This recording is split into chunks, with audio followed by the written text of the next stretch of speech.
Visual sensory integration, कि visual system में अगर गड़बड़ है, इश्यूज हैं, तो एंड नंबर ऑफ प्रॉब्लम, अगर मैं बात करूं मेजर प्रॉब्लम्स और नंबर ऑफ प्रॉब्लम्स बहुत ज्यादा आएंगी। लाइक बच्चे की आई कांटेक्ट में इशू होना, विजुअल स्टेमिंग होना, सीकिंग और अवॉइडिंग बिहेवियर होना, these are the basic problem. The other kind of problems are कि ocular motor problem. Ocular motor क्या होगा कि दूर से चीज आ रही है तो बच्चा उसको ट्रैक नहीं कर पा रहा, उसको ब्लरी विजन हो रहे हैं, हेडेक्स आ रहे हैं, पास से दूर जा रहा है कोई ऑब्जेक्ट तो बच्चा उसको ट्रैक नहीं कर पा रहा है। हॉरिजॉन्टल ट्रैकिंग पुअर है जिसकी वजह से रीडिंग राइटिंग में इश्यूज आते हैं, बच्चा चीजों का ट्रैक खो देता है पढ़ते पढ़ते, कॉपी फ्रॉम द बोर्ड नहीं कर पा रहा है। तो these are ocular motor issues, ठीक है। ब्लरी विजन, हेडेक्स और चीजों को ट्रैकिंग नहीं कर पाना और चीजों की अंडरस्टैंडिंग ना हो पाना, कॉपी फ्रॉम द बोर्ड ना कर पाना, एक्सेसिव ब्लिंकिंग, स्क्विंटिंग, दोनों आईज अलग अलग जगह पे फोकस हो रहा है तो बाइनोकुलर फोकस वीक है। तो these are these problems. The other set of problem is कि विजुअल परसेप्शन बच्चे का अच्छा नहीं है। विजुअल परसेप्शन कि आप उसको कितना ही ऑब्जेक्ट आइडेंटिफिकेशन करा लीजिए वो नहीं कर पा रहे हैं। लाइक आपने 4 चीजें नीचे फ्लोर पे प्लेस की हुई हैं, आप उनको कहिए कि आप मुझे इसमें से कॉम्ब दे दीजिए, तो वो उसमें से सेग्रीगेट करके आइडेंटिफाई करके आपको नहीं हैंड ओवर कर पाएंगे। तो ऑब्जेक्ट आइडेंटिफिकेशन वीक होगी, स्पेशल अवेयरनेस वीक होगी, कौन सी चीज कहाँ रखी है, किस स्पेस पे रखी है, मुझे अपने आप को उस स्पेस में से कैसे मैनेज करना है। डेप्थ परसेप्शन कि ये चीज कितनी दूर है, कितनी निचाई पे है, कहाँ चीज खत्म हो रही है। These are really very very poor. Visual sequencing नहीं कर पाएंगे, ये चीज अब यहाँ रखी थी, अब ये ऐसे रखी है, अब ये ऐसे रखी है, अब ये ऐसे रखी है, या मुझे ये ऐसे किया था फिर ऐसे किया था। कोई भी स्टोरी नरेट करने में विजुअली अगर आप उनको विजुअल दे रहे हैं, they can't tell you. Visual sequential memory उनकी वीक है, फॉर्म कॉन्स्टेंसीज में इश्यूज हैं, बी डी, मतलब इन नंबर ऑफ इश्यूज। तो ये सारे हैं विजुअल सेंसरी इश्यूज। इन पे मैंने ऑलरेडी डिटेल्ड वीडियो बनाया है कि विजुअल स्किल्स पे कैसे काम करना है, ऑक्यूलर मोटर स्किल्स पे काम कैसे करना है। बट द मेजर अगर रोल प्ले करता है इनमें, that is primitive reflex integration. अगर सिर्फ बच्चे को सेंसरी इश्यूज हैं, रिटेन्ड रिफ्लेक्सेस नहीं है, तो हम वो एक्टिविटीज कराएंगे तो बच्चे का sensory issue, visual sensory issue जो है वो सॉल्व आउट हो जाएगा। बट अगर बच्चे के रिटेन्ड रिफ्लेक्सेस हैं और आप सिर्फ सेंसरी इंटीग्रेशन पे काम कर रहे हैं, विजुअल सेंसरी इंटीग्रेशन पे काम कर रहे हैं, तो इंप्रूवमेंट आएगी, but that will be around 30-40%। जो 60% इश्यूज हैं वो वहीं रह जाएंगे बिकॉज हमने रूट कॉज को नहीं समझा। तो रिटेन्ड रिफ्लेक्सेस पे काम करना बहुत जरूरी है because her retained reflex sensory system को इफेक्ट करता है। इससे प्रीवियस वाला वीडियो में मैंने एक्सप्लेन किया था कौन कौन से प्रिमिटिव रिफ्लेक्सेस हैं जिनकी वजह से विजुअल सेंसरी इश्यूज आते हैं और कौन कौन से इश्यूज आते हैं, ठीक है। वो ऑलरेडी हम लोग टॉपिक कवर कर चुके हैं। आप मेरे चैनल पर प्लेलिस्ट में जाकर विजुअल सेंसरी इंटीग्रेशन फोल्डर देखिए, वहां स्टेप बाय स्टेप सभी वीडियोस आपको अवेलेबल होंगी। नाउ आज की वीडियो में हम लोग बात करेंगे कि अगर बच्चे को विजुअल सेंसरी इश्यूज हैं एंड रिटेन्ड रिफ्लेक्सेस हैं तो दोनों की कंबाइंड एक्टिविटीज कैसे कराएं कि बच्चे का ओवरऑल डेवलपमेंट हो, हम रिफ्लेक्सेस पे और सेंसरी सिस्टम पे दोनों में साइमल्टेनियसली काम कर पाए। तो इससे क्या होगा, हम लोग लिमिटेड एक्टिविटीज के साथ, मतलब हमें ये नहीं होगा कि रिफ्लेक्सेस का भी, देखिए रिफ्लेक्सेस पे तो आप साइड बाय साइड काम कर रहे हैं बट ये एक्टिविटीज बहुत इंपॉर्टेंट रहेगी इन सॉल्विंग द इश्यूज। तो आज हम लोग वही एक्टिविटीज देखेंगे जिनसे हम retained reflexes and visual sensory integration पे साइमल्टेनियसली काम कर पाए। And these activities are really interesting. अगर आप वैसे भी कराएंगे तो बच्चे का overall mental and physical development होगा। So let's have a look on the activity. Very good, very good. Moro reflex integration with visual integration, इसमें हमने बच्चे को सपाइन पोजीशन में लेटाया है और बच्चे को विजुअल रीड करना है। रॉकिंग बॉल एक्टिविटी जिसमें हम मोरो रिफ्लेक्स को टारगेट कर रहे हैं, बच्चे को बॉल उठाना है, अल्फ़ाबेट या लेटर को हिट करना है एंड रीड करना है कि बॉल ने किस नंबर को हिट किया। अब इसमें वेस्टिबुलर सिस्टम एक्टिवेट हो रहा है क्योंकि बच्चे को मूवमेंट आ रही है और बैलेंस मेंटेन करना है। आप इसमें एक इंस्ट्रक्शन दे सकते हैं कि जब भी बच्चे को हिट करना है आप बताएंगे कि हिट के, हिट 1, तो उसमें हम ऑडिटरी सेंस को भी इन्वॉल्व कर सकते हैं।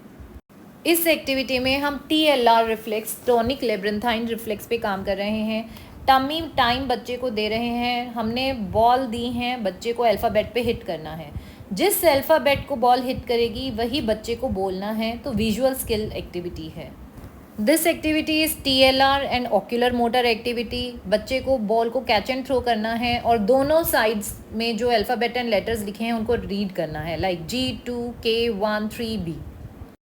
TLR integration with visual integration, मैंने इसमें कलर दिए हैं रेड एंड ग्रीन। बच्चे को रेड को टच करना है, देन ग्रीन को टच करना है। तो विजुअल आइडेंटिफिकेशन पे हम लोग काम कर रहे हैं, विजुअल परसेप्शन पे एंड TLR इंटीग्रेशन पर। This activity is again targeting TLR and ocular motor skills. इसमें बच्चे की कॉपिंग फ्रॉम द बोर्ड जो स्किल है उस पर भी हम लोग काम कर रहे हैं और reflex integration and visual integration पे काम कर रहे हैं।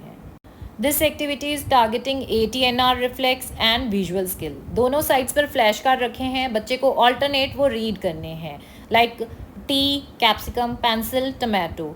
तो इससे बच्चे की विजुअल स्किल्स इंप्रूव होंगी एंड ऑक्यूलर मोटर स्किल अच्छी होंगी। This is again ATNR reflex activity. दोनों साइड्स पे मैंने चेयर्स पे अल्फ़ाबेट्स पेस्ट किए हैं, बच्चे को वो रीड करते हुए हैंड स्ट्रेट रखते हुए आगे जाना है। ATNR with visual integration. Initially जब हम ये एक्टिविटी कराएंगे, सिंपल हमने कलर्स की आइडेंटिफिकेशन के साथ कराना है। टैप ग्रीन, तो बोथ साइड बच्चे को ग्रीन को टैप करना है। जब बच्चा ये अच्छे से परफॉर्म करने लग जाए तो बच्चे का विजुअल परसेप्शन अच्छा होगा। फिर उसके बाद हम लोग जो है उस पर नंबर कोडिंग दे देंगे और नंबर्स के अकॉर्डिंग बच्चे को मैच करना है। तो this is a great brain boosting activity as well. और साथ ही साथ इसमें हम ऑक्यूलर मोटर स्किल्स पे बच्चे के काम कर रहे हैं, जिसमें विजुअल सेकेड्स बच्चे का अच्छा होगा, जिससे कॉपिंग फ्रॉम द बोर्ड जो स्किल है वो बच्चे में डेवलप होगी। This activity target STNR, symmetrical tonic neck reflex and ocular motor skills. तो नेक रोटेशन से रिलेटेड होता है ATNR एंड STNR, तो उस पर हम लोग वर्क कर रहे हैं। साथ में विजुअल्स दिए हैं, तो बच्चे की जो विजुअल सेंसरी सिस्टम है उस पर हम काम कर रहे हैं। These are examples of primitive reflex integration with sensory integration. दोनों को combine करके हम लोग ये activities कर सकते हैं. These are just examples. There are n number of activities. ये मैंने सिर्फ easy आपको share किया है. We can make it tougher and tougher according to the level and age of the child. जैसे जैसे बच्चे का आप ये करने लगे, आप उससे मुश्किल कीजिए, वो करने लगे उससे टफ कराइए, ताकि हम बच्चे को चैलेंज करें और उसकी जो सेंस हैं, जो स्किल्स हैं, उनको और बेहतर और बेहतर और बेहतर कर पाए। क्योंकि देखिए, अगर चैलेंजिंग नहीं होगा, अगर सेम लेवल पे हम बच्चों को रखेंगे, आपने उसको आगे चैलेंज नहीं दिया, तो व्हाट विल हैपन, उनकी ग्रोथ नहीं हो पाएगी। तो for physical and mental development, आपने जब वो बच्चा लेवल अचीव कर लेता है, take it one step higher आप एक्टिविटीज कराइए, ताकि बच्चे का डेवलपमेंट अच्छा हो। तो I hope this is going to be really fun, कि आपको अच्छा भी लगेगा, एंड जब बच्चे करेंगे तो आप देखेंगे उनके सेंसरी इश्यूज भी सेटल डाउन होते जा रहे हैं। साथ में मैंने अपने सीरीज की स्टार्टिंग में आपको एक चीज अंडरस्टैंड कराई थी। देखिए, vision is like looking from the eyes, लेकिन सिर्फ हम ऐसे नहीं देखते हैं, सिर्फ स्ट्रेट नहीं देखते हैं, हमें नेक मूवमेंट, हेड मूवमेंट करना पड़ेगा आसपास के एनवायरनमेंट को स्कैन करने के लिए। जब हेड मूवमेंट होगा तो क्या होगा, हमारा वेस्टिबुलर सिस्टम एक्टिवेट हो जाएगा। वेस्टिबुलर सिस्टम कहाँ है, हमारे इनर ईयर में, ठीक है। तो वेस्टिबुलर सिस्टम एक्टिवेट होगा। अगर विजन में इश्यू है तो क्या होगा, वेस्टिबुलर सिस्टम भी गड़बड़ होगा।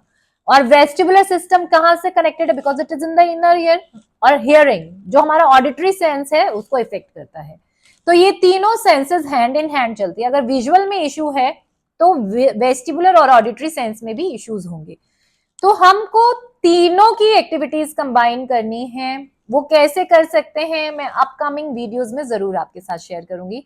There are n number of activities जिससे हम बच्चों का होराइजन एंड जो स्किल्स हैं उस पर काम कर सकते हैं। सॉरी। तो in coming videos I will definitely share with you guys. तो I hope this video is going to give you some insight, और आपको ये वीडियो अच्छा लगा होगा, इंफॉर्मेटिव लगा होगा। So if you like my videos, keep liking, keep sharing, keep commenting, and the most important, keep subscribing my channel, so that हम ज्यादा से ज्यादा लोगों को, ज्यादा से ज्यादा पेरेंट्स को हेल्प आउट कर पाए। Thank you so much.